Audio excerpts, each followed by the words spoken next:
Another one. I just can't keep up. So, Let's get it started in here.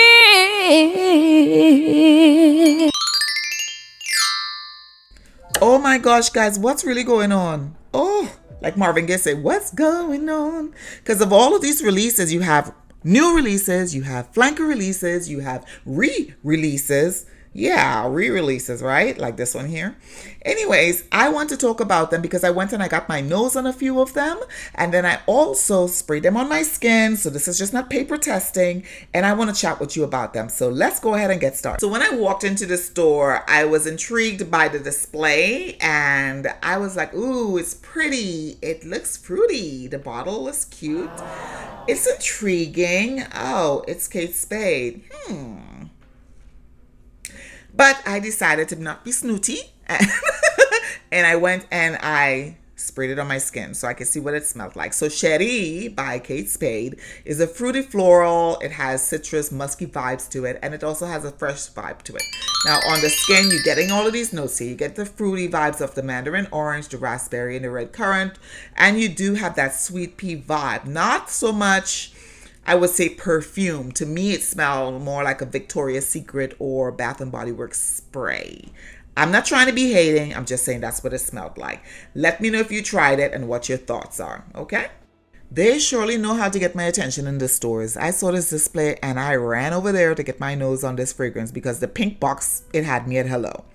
So this is Jimmy Choo's new release, Rose Passion. And in my opinion, the florals, the coconut, all of these notes you see in here in the accords, I was here for it, and a ton of biscuits until until your girl saw the price. And I was like, yeah, maybe not, because it's Jimmy Choo. And y'all know Jimmy Choo fragrances, you will see it in a discount store soon. Okay, that's just my opinion.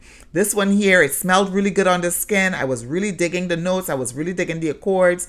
But the only Jimmy Choo I ever kept for a long time was Illicit, and I think Illicit Flower. And then the rest of them I got rid of really quickly. So I know I might not buy this at full price. But if TJ Maxx have it, your girl gonna be sneaking up in there. Yup, I'll be picking it up then. Let me know if you've tried this one yet. Next up is a re-release, meaning this fragrance was released before and then it went away and now it's back. So this is Juicy Couture's Viva La Juicy Sucre. I actually really like this. I do. I'm not gonna cap on that. I really did like this fragrance, okay? Now the problem is that when it was first released, I thought it was too expensive. And since it's been re-released, I still think it's too expensive. Okay, I am joking, but I'm kind of serious now. I'm very serious and joking a little bit. I'm just not gonna pay that kind of cash flow. $100 for Juicy Couture, not right now. This fragrance to me, it doesn't stray too far from the original Juicy Couture, in my opinion, the original Juicy Couture DNA. You're getting a lot of that. It's just a little more sweeter and it has more of an icing, cakey vibe. I get more of that at the top. I do pull the lactonic and the cacao out. I do get that whipped cream vibe from it. I do smell the almonds a little bit. So all of these notes that you're seeing here, I'm getting all of that, which means that's why people love this fragrance so much, right?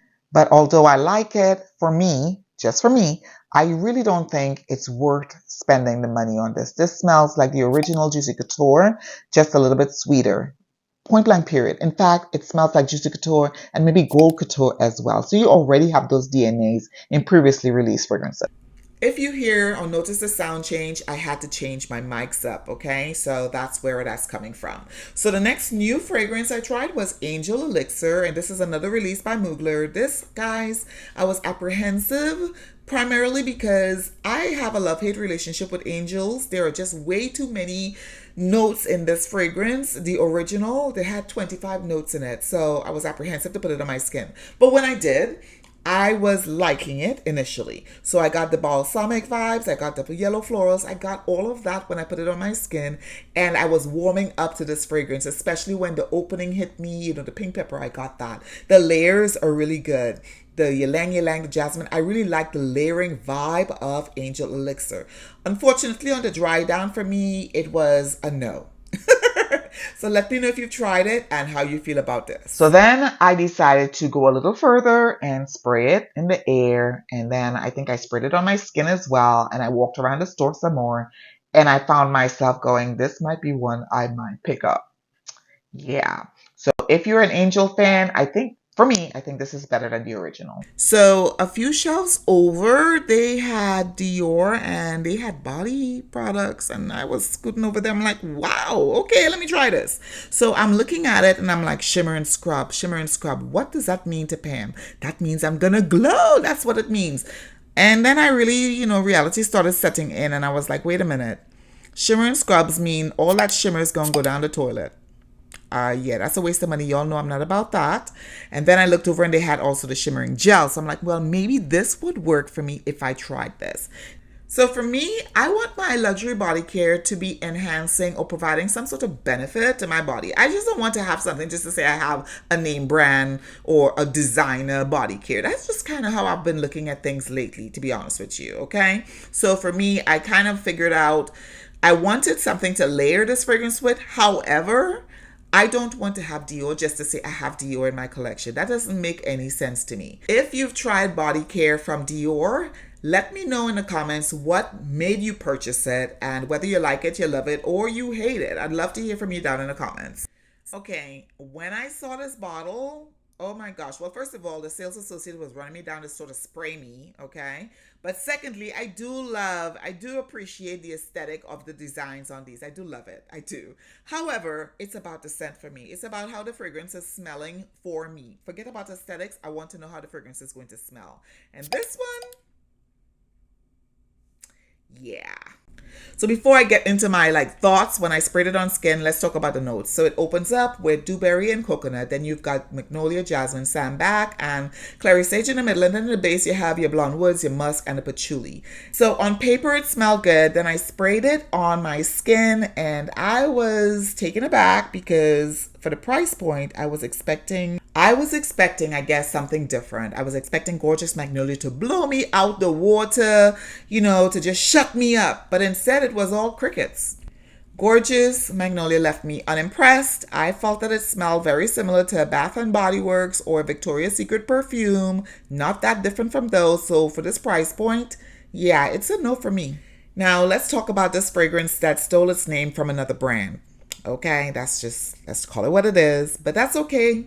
Burberry Goddess, yes, you heard me right, Goddess, is supposed to be the vanilla of all vanillas. It's supposed to be the bomb vanilla fragrance that is, gonna shut things down or perhaps, stand tall with other fragrances that we like, Vanilla 28, like Tejota, those type of vanilla fragrances.